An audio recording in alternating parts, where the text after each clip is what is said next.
Mungu you high. Hapa hivi during the break, this is why I normally members of parliament wanasema Mr. Speaker protect me. Hapa sikuwa na Mr. Speaker na shambuliwa hapa hivi. One man against three. Wakisema vile Manu itashambuliwa. Anyway, our question of course of the day is, can United beat Barcelona? No swali buka. I don't know, we ask you guys, you can call us on 0719777777. You can use the hashtag which is daybreak. You can also SMS us on 22422, and the other number to call is 0742961343. Even your itakuwa. Let's come now locally, and we're talking about Gor Mahia. Gor Mahia. Quite interesting situation there.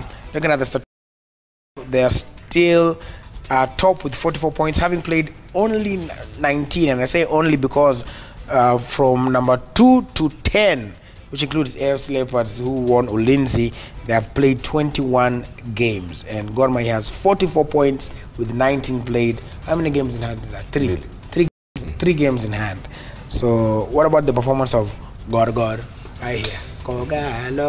Well, it was inevitable, if you ask me. Gor Mahia lost that match on a Wednesday. It's just that the match was played a few days later. The reason why I'm saying that it was inevitable for Gor Mahia to lose is the fact that off the pitch there was a lot of issues surrounding that match, and it's quite unfortunate. It's quite unfortunate that in this day and time we are still talking about issues off the pitch affecting the match. First of all, there were issues about the availability of the stadium. That one was sorted hours before the match.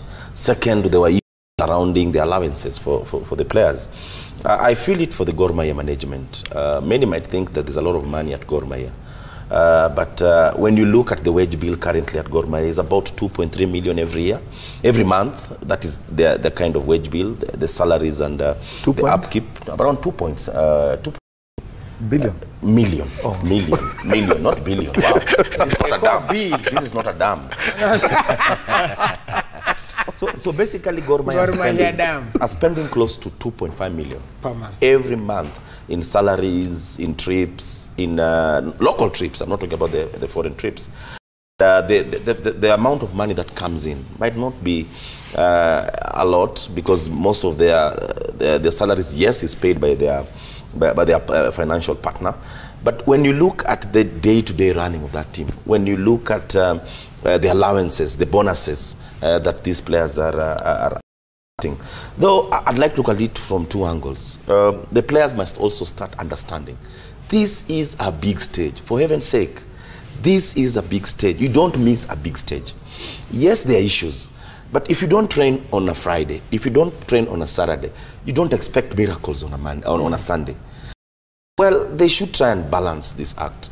But going back to the match, I think Gor Mahia really suffered the fact that they didn't have 4 of their strong players. Most of the first goal for me was an aerial ball, where I think Shakaba could have done well. The partnership of Joash in that defense was lacking yesterday, and more so on their left flank. I think they really missed Shafik Batambuze. Shafik was really missed, because you could realize that most of the attack were coming from the left side. I think their opponents did have their homework, and I can say it, confidently say it on this TV station, Gor Mahia are going to be eliminated. 7 days from yesterday, Gor Mahia are going to be in Morocco. They are going to be thrashed. They'll be back, but I think they should take positives out of their journey. Positives because for them to have reached the stage they've reached, they have learned a lot. The positives from yesterday's match is that they played several players. These fringe players have now developed psychologically. They're now ready for the big stage. But ultimately, Gor Mahia are not going to move the next stage. I normally make declarations on this show. This is a declaration. Gor Mahia are going to be eliminated on the 14th in Morocco. They should come back and start preparing for the Champions League in November. All right, and before Kyanda goes through the news with Mr. Kubov. Yes. You know, this is what I'll say. As Arocha said it, management is partly to be blamed for this. Why? Do you know how hard it is to convince someone that huwezi lipewa wages zako hata kama ni kupunguza tu, when they know you have 38 million? It is very hard. as much as I've been advocating for these players to give their best at these big stages, it is also very hard. Nijitume sawa, nimejituma mpaka hii stage. Unajua, nimejituma kutoka group stage huko Champions League, nimekuja Confederation, nimekuwa nikijituma. Ukisema club haina pesa, si ndio? But wanajua hizi pesa zinakuja, hata kama zinakuja kiasi. Sort it. Na unakumbuka the last time we were here when we were saying we said they need to sort out these issues. Sort it. Let the players see commitment kutoka kwa management of sorting these issues. At least, hata kama si zote, partly. On a good day, Gor could have fought yesterday much better. But as Arocha said it, uja train for 3 days. You don't expect a miracle. Again, as an opponent, enye ujaisikia hata scandal ati wamekosa kulipa wages zamani. So the management has to be blamed big time on this loss because they played a big part ya hii loss ya jana for not paying the players the wages, especially. Now, by the way, let me be quoted clear. I'm saying they could have sorted part of it. Hata kama najua vile Rocha amesema 2 million Kenyan shillings per month. Hizo ziko zinaeleweka. But are these players seeing the commitment from the management for their wages to be sorted? Hiyo commitment tu, hiyo kujionyesha tu kwa wenyewe. We are trying our best to do this. Well, Kyanda, I'm sorry, I'm interjecting you. Okay. That's why I blame the players. On Thursday, they were paid their salaries. You know, we're talking about 2.4. In this particular match, for Gor Mahia to play this particular match, they have spent another 2 million off the pitch, paying of referees, paying their flights in and out of Nairobi. As much as we're blaming the management, our players, I'm normally I advocate for players, but really, guys were paid their salaries. If they paid their salaries on Thursday, why did they go on a go-slow? That's why that's the way I have a problem. Blaming the player. That's why I have a problem. There is how many times? I mean, let's be realistic. Previously, it has accumulated. Sindio? So kai me accumulate. Na unanilipa December saa hii kwa mfano. Unanilipa December saa hii. At least tuonyeshe mpaka Feb. Tuonyeshe mpaka Feb. Tusukume mazi. Sindio? And I think that's why these guys December, nimevumilia December nilipa saa hii. Alafu unaniambia okay, nimekusort, nimekulipa sasa cheza. Cheza, ai hapana mazi. It could be a say that umenilipa saa hizo pesa iko. Na najua pesa iko. Si ndio? Because these captains and the players, some of them kama sisi tuko na inside information, not about the players. Wanajua. It is very hard even for the captain to come and tell guys, Raburu unajua hizi vitu vile was na happen hata Rojo hata More. Si ndio? Yaani maze kuna do. Jamaa wamekataa kutupatia. Those are things that happen. Alafu wana collect. Sisi tumejituma at least kucheza pride ya hii club. Tumejituma. Then unatuambia ati unatulipa December saa hii kwa mfano. I'm giving an example. So unionyeshe paka hata Feb bana. At least nimejituma. Hii pesa unajaribu kusema ati sijui hakuna na nini unasort vitu hapa na pale. Ni mimi nimeipigania kuja hapa. So the management to be blamed 90% for the loss you gave Jam. So but it's a good experience for them. All right, so Kyanda Toroki kwa sababu ya game ya Arsenal. Lakini umaliza haraka juu tunaongelelea Arsenal very soon. So he's going to read the news and then he's going to be back. Yes, Kyanda. Mimi nilimsikiza kocha Hassan Oxy akiongea baada ile mechi walikuwa wanacheza na hii timu ya Berkane kutoka Morocco, na nikasikia ameweza kusema sometimes hata ukiendelea kuangazia mambo kama ya players katika timu, ni ngumu sana kwa player ambaye amekuwa akikosa hata kulipa rent, anashindwa mtoto wake kumlipia fees. Ile mashida player anapitia kwa hali yake ya maisha, plus uongeze kwa mechi kubwa kama hii ya aiba ya juu hivi ya quarter finals wakicheza na timu ya Berkane. Kama ni pigo kubwa sana kuongezea kwa wale wachezaji ambao waliweza kupewa marufuku ya kucheza mechi ya siku ya jana. Kumbuka ni wachezaji wa aiba ya juu sana ambao kucheza mechi ya jana.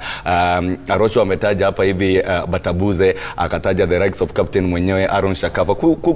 Kulusi leadership ya Aaron Shakafa kwa ile mechi ambayo ni mechi ya aiba ya juu na una captain wako, ni pigo kubwa sana. Top scorer wao Jackie Usenge kukosa kwa ile mechi pia, na kocha kukosa pia kwa sideline ya mechi na kuanga pigo kubwa sana kwa players ambao wanacheza kwa uwanja na waoni coach ambaye anawaelezea ama kuwapea directions na vile watacheza ile mechi. Kumbuka kama mechi mumeingia na mmeelezwa vile mtacheza, ni muhimu sana. Kuna zile mistake 2, 3, 4. Nakumbuka Thierry Henry akisema wakati alikuwa timu ya Barcelona ikiwa na mkufunzi Pep Guardiola, ambapo walikuwa ukifanya mistake moja hata kama umefunga alikuwa anakupea a substitution. Kwa hivyo kukosa ile leadership ya captain katika uwanja na kukosa head coach katika uwanja ni kitu ambayo iliongezea pigo kubwa kwa timu ya Gor Mahia. Nakumbuka pia kuweza kukosa hiyo marupurupu ambao hawakuwa wamelipwa na wakakata kuingia katika kambi ya zoezi siku ya Jumamosi ni pigo kubwa sana, kwa sababu kama hujajipanga, kumbuka ni timu ambayo imetoka Morocco, hatujaisikia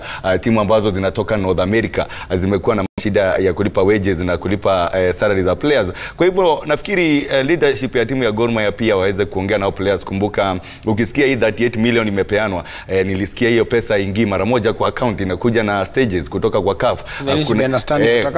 Kuna distance ambayo inakuja na stages, na kwa hivyo nafikiri pia players vile Arocho amesema wanafaa kuelewa kuna hiyo mambo ya CAF. Hii pesa ikuji mara moja ati mkishinda timu ya Pentro mmeingia katika quarter finals next week mko na pesa. Hapana, hii pesa itakaa na stages. Na kwa hivyo ukielewa hii pesa inakuja na stages, ingia kwa uwanja, chezea baadhi ya timu yako. Lakini on the flip side, to play devil's advocate hapa hivi, whether or not kuna pesa inaingia kerea, they shouldn't the players be fast? Like even if to say like let's say for all intents and purposes maybe we know there's a problem, I don't know how it works, maybe Arocho can help us better, but always yet asema wacha basi chukue, you know the way normally unasema hapa kuna shida, wacha nichukue loan, I'm sure kuna pesa nakuja kiingia polepole, nilipe players wakoe sawa, alafu ikikuja I don't know how it works, but maybe you can tell me. Well, that's why I'm talking about a catch-22. Okay. As much as we'd like to blame the management, I think the management is quite overwhelmed. They're overwhelmed because you realize that everybody's talking about the 38 million.